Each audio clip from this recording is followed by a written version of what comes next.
Hey, Curio travelers, welcome to Thursday Travel Chat, Curio Conversations, where luxury lifestyle meets cultural immersion in quick weekly moments designed to elevate the way you explore the world as well as me.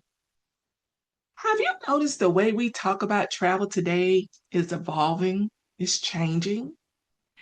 For years, that conversation has centered around luxury, right?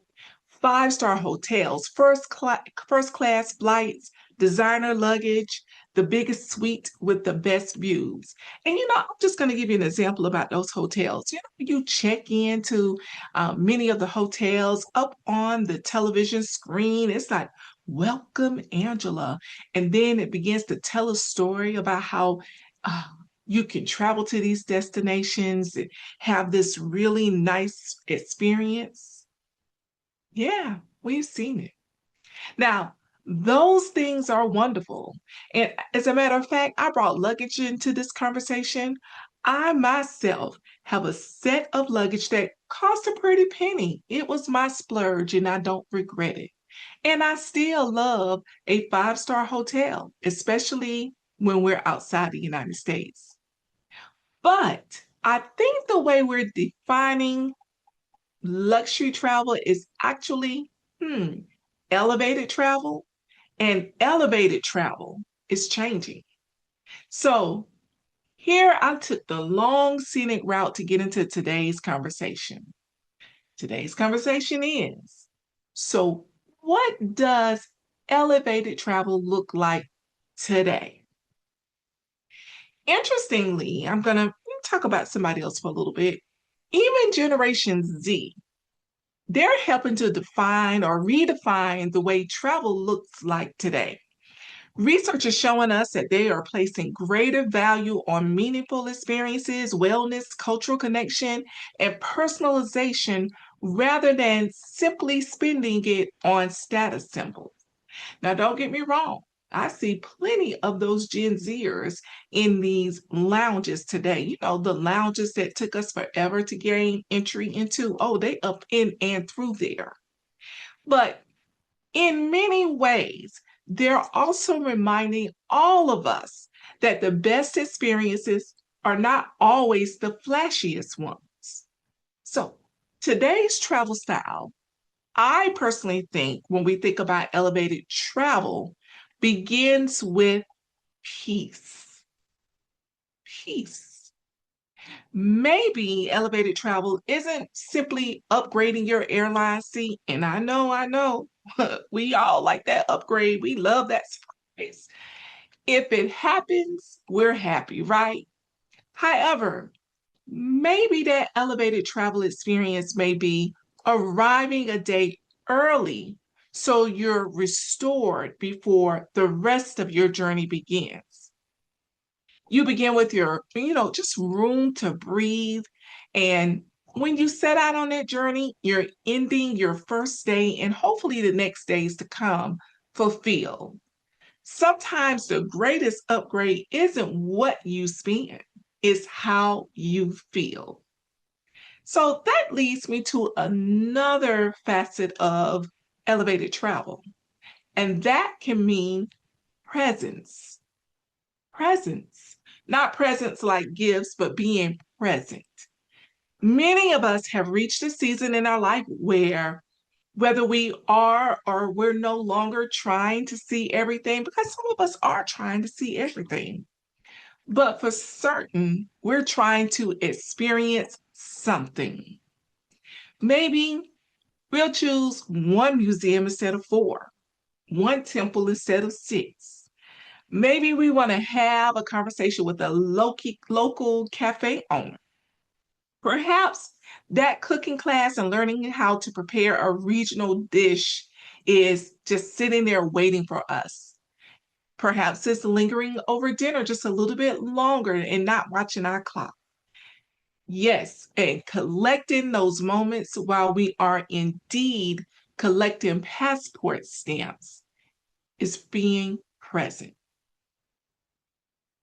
And here's what I also think about when I think about elevated travel, and that is purpose.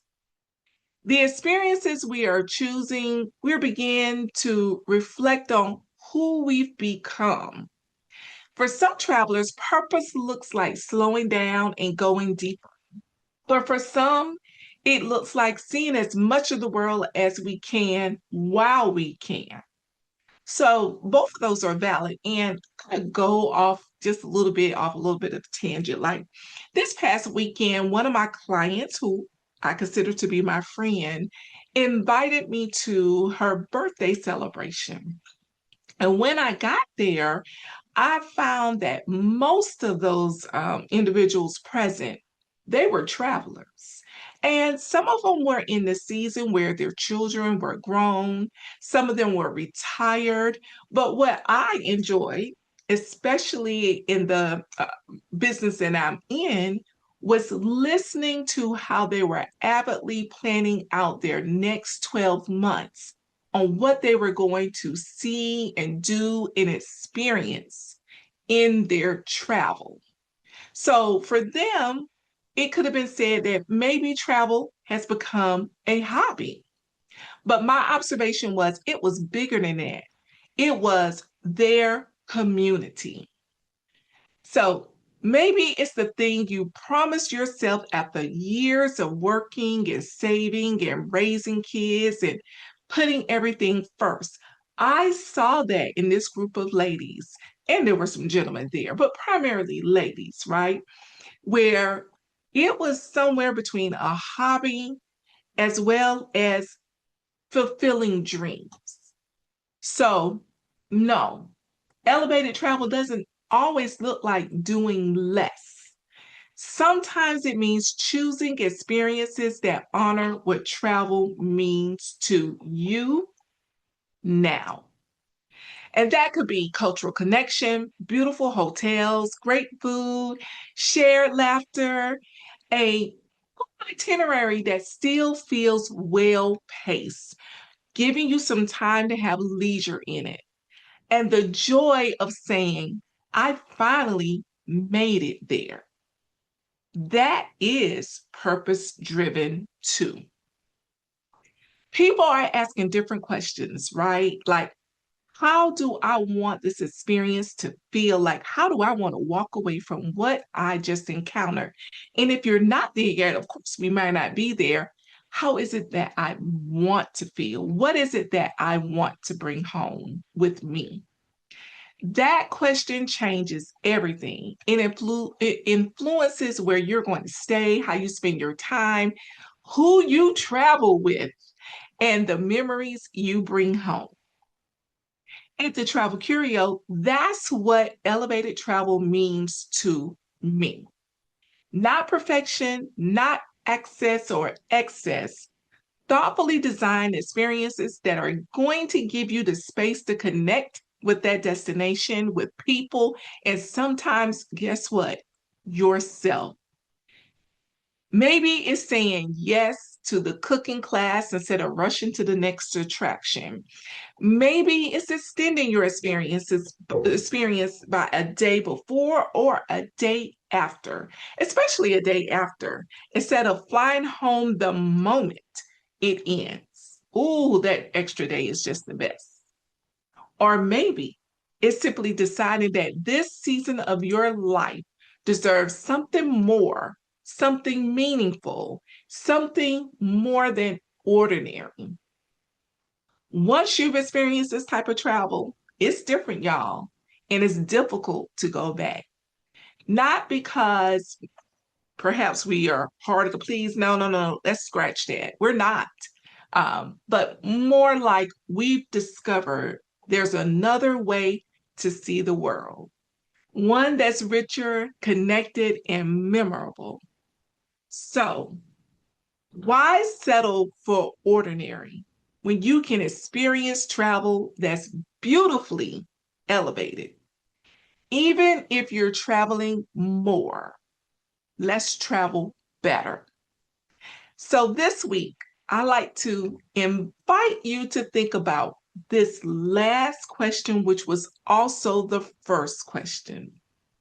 What does elevated travel look like for you today? If you're watching this on Facebook, I love to hear from you. What does elevated travel really mean to you today?